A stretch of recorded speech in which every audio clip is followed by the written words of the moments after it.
こんにちは、ボンズです。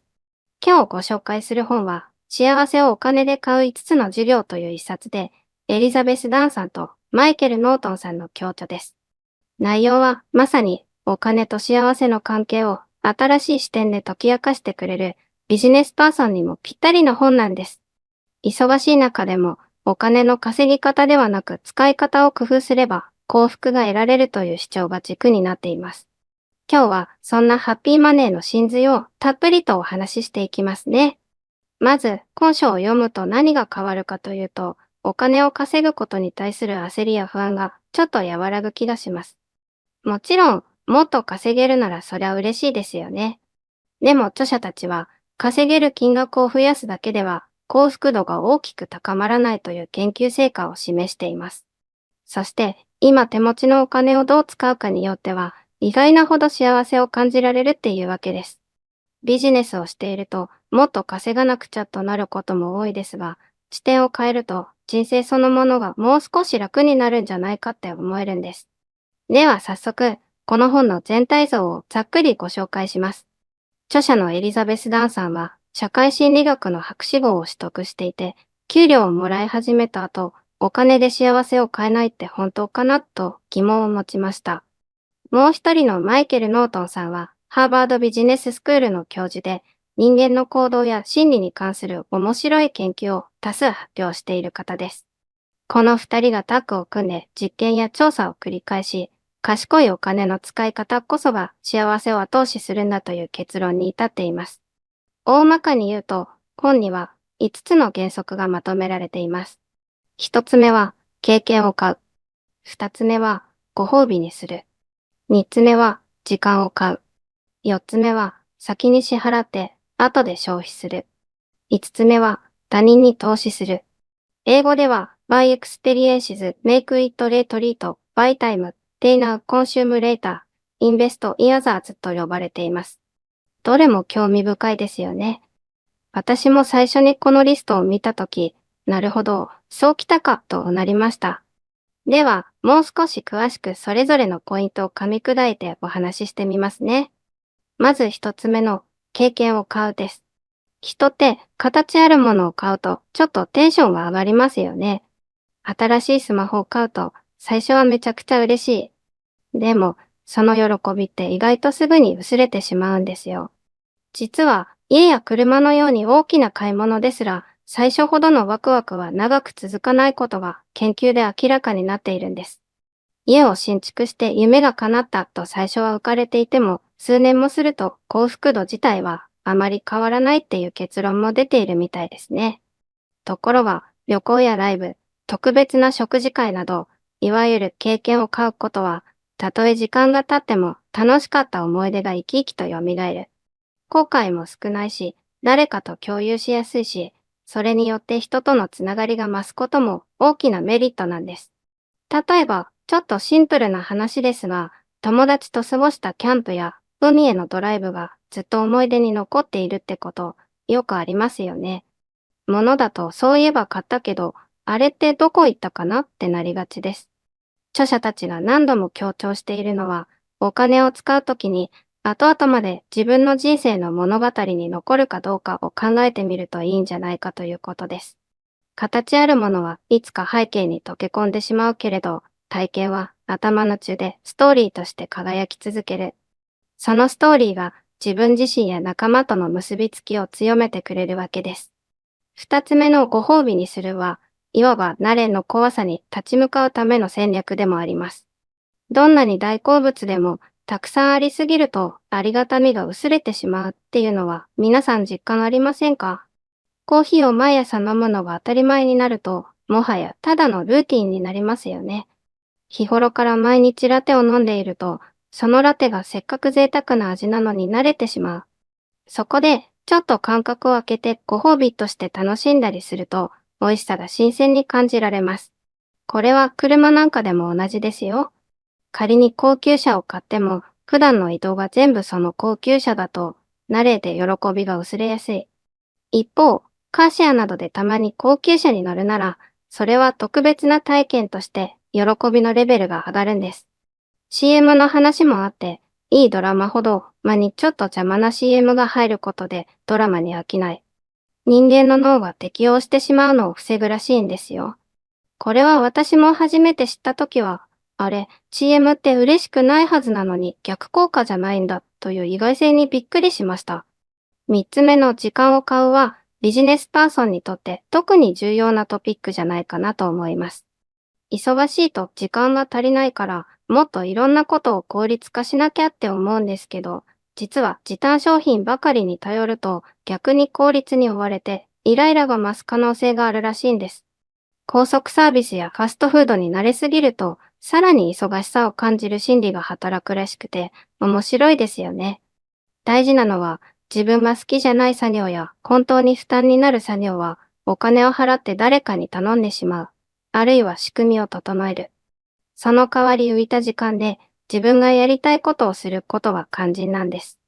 家事や洗濯がすごく苦痛なら家事代行を利用し、空いた時間に学びたいことがあればそこに投資するとか。私も掃除が苦手なので、あまりに散らかってしまう前に友人に助けてもらったりして、お礼に美味しいご飯をおごったりしています。そっちの方が私にとっては有益な時間の使い方で、友人も喜んで手伝ってくれるので、ウィンウィンなんですよ。そして4つ目の先に支払って、後で消費するも結構目から鱗の発想ですよ。クレジットカードだと買って後から払うが多いですよね。でも著者たちは先に払えば使う時がタダみたいに嬉しく感じるよと言うんです。例えば旅行を予約してお金を全部前払いし、いざ旅行本番の時はお財布を気にせずに大いに楽しめる。その方が幸福度が増すというデータがあるんですね。また、先に支払うと不確実性があるからワクワク感を長く味わえるっていうメリットも大きいんです。旅行だって出発する前のプランをあれこれ練る時期が一番楽しかったりしますし、支払いが済んでいると現地で無駄に支出を重ねずに済むから心にも余裕が生まれるんですよね。最後、5つ目の他人に投資するについては著者たちがかなり強調しています。自分のためだけにお金を使うよりも誰かのために使う方が幸福感が増すってなんとなく道徳的な話かと思いきや、ちゃんと科学的な実験結果でも裏付けがあるらしいんです。少額の寄付でも、あるいは誰かへのプレゼントでも、意外と自分自身が得られる満足感は大きい。そして、それが会社や組織でも応用できる。社員が自分たちの給料やボーナスの一部をボランティアやチャリティーに回せる仕組みにしたら、組織自体の士気が上がったとか、生産性が伸びたという事例も紹介されています。私の感覚的にも、身近な誰かにちょっとしたプレゼントを贈ったとき、むしろ私自身が幸せになる気がします。自分の内側にやってあげたっていう妙な優越感じゃなくて、相手が笑顔になったならよかったと、純粋にほっこりした喜びを感じるんですよね。ここまでが5つのポイントの要約ですが、それぞれの章では、さらに具体例が山のように載っています。宇宙旅行に行く話や、アイスホテルに泊まる人がなんでそんなに高いお金を払うのかとか、あえてトイレットペーパーを豪華にするイベントがあるとか、読んでいて面白いエピソードがたくさんあるんですよ。著者たちの研究のユニークなところは、誰かに少しのお金を配って指示通りに使わせてみるとか、そういう実験をいろんな国でやっているという点です。そのおかげで、やっぱり人を喜ばせるために使った人の方が幸福度が上がる、お金と時間の関係を誤解しているケースが多い、など、かなり説得力のあるデータが出てきます。私自身、ここの部分がすごく共感できました。会社勤めでも企業でも、自分が働く時間と得る収入について悩みがちですよね。でも、どれだけ稼いでいるかよりも、どう稼いでどう使うかは、幸せに影響するのかもしれないと考えると、ちょっと肩の力が抜ける感じがします。もちろんお金がなくてもいいよという話では決してなくて、稼いだお金をどこに配分していくかによって、人生の満足度ってこんなにも変わるんだなってことなんですね。忙しいビジネスパーソンこそ読んでみるといいアイデアが盛りだくさんなんじゃないかなって思います。ただ、注意点を挙げるなら、この本を読んだからといって、いつも使っている資質を丸々変えるのは簡単ではないですよ、ということかなと思います。習慣を変えるって相当エネルギーがいりますからね。物を減らして経験に集中しよう。思い切って誰かのためにお金を使おうと思っても、実際には家族の事情や固定費などもあってすぐには切り替えられないかもしれません。また、本の内容では、クレジットカードでの後払いを避けて先払いを推奨する場面が多いけど、現実にはクレジットカードがあるとポイントが貯まるとか、キャッシュレスで便利という利点もあるじゃないですか。そういう部分は自分の生活やビジネス環境とすり合わせて上手にアレンジする必要があると思います。あと、いきなり宇宙旅行とか極端な例が出てくると、そんな大金ないよと戸惑うかもしれませんが、そこはすごく高価な体験の比喩として見ればいいんじゃないかなと思います。とはいえ、私が一番感じたのは、小さな行動でも大丈夫なんだということです。例えば、毎日のランチを少し減らして、それを週1回のご褒美ランチに変えてみるとか、時間を節約できるサービスを何か一つだけでも導入してみて、その浮いた時間で前からやってみたかったスポーツに挑戦してみるとか、あるいは友達にちょっと素敵なお菓子を送ってみるとか、何でもいいと思うんです。そういう自分と他人の幸せを増やすような使い方に、ほんの少しずつ切り替えていく。そして、使ったお金がどういう体験や感情につながったかを自分で振り返ることが大事なのかなって思います。実際に私もこの本を読んでから自分のお金の使い方を点検してみたんですよ。結果、見直すところがたくさんありました。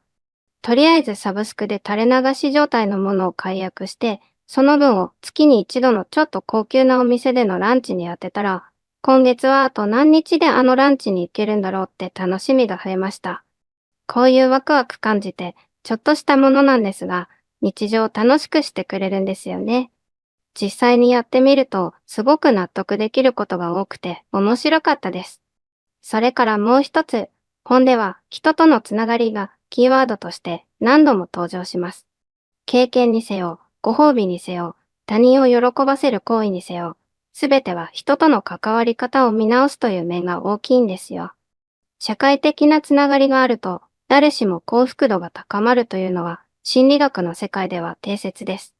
逆にお金があると、一人で何でもできちゃうから、仲間と協力してやる機会を減らしてしまうという側面もある。だからこそ、お金を賢く使って、より良い体験を共有したり、一緒に楽しい場を作ったりすると、改めて充実感を得やすいんだと思います。最後にまとめをしてみますね。1、経験を買うことで、物では得られない長期的な満足感が得られる。2、ご褒美にすることで、当たり前になっている喜びをもう一度リセットできる。3、時間を買うという発想で、やりたくない作業や負担を減らして、自分にとって本当に大事なことに時間を振り向ける。4、先に支払っておいて後から消費すれば、消費する場面が一層楽しみになり、同時に浪費も抑制しやすい。5、他人への投資は最終的に自分の幸福度を高めてくれるというわけですね。全部やろうと思うと大変そうですが、どれか一つでも取り入れてみると、毎日の見方がガラッと変わるかもしれません。ビジネスにも活用できる話が多く、例えば、従業員に与えるボーナスの仕組みを少し変えてみて、一部を寄付に回す、自由な時間を与える制度にするなどしてみると、従業員のやる気や幸福感が高まり、結果として売上や組織の活性化につながるなんて事例もあります。私たち企業を目指す側からしてみれば、将来の事業設計に活かせるネタがかなり盛りだくさんなんです。もちろん、人によっては、でも自分にはお金も時間も余裕がないよ、という方もいるでしょう。それこそ、数百円単位でもいいんです。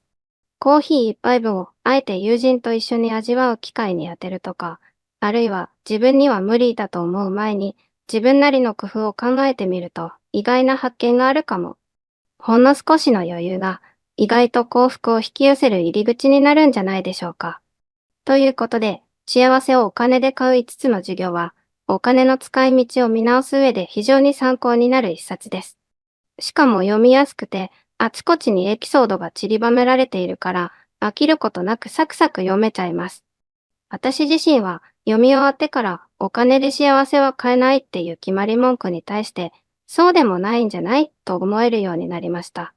使い方次第でお金イコール悪じゃなくて、お金イコール幸せの道具に変えられるってすごく前向きなメッセージですよね。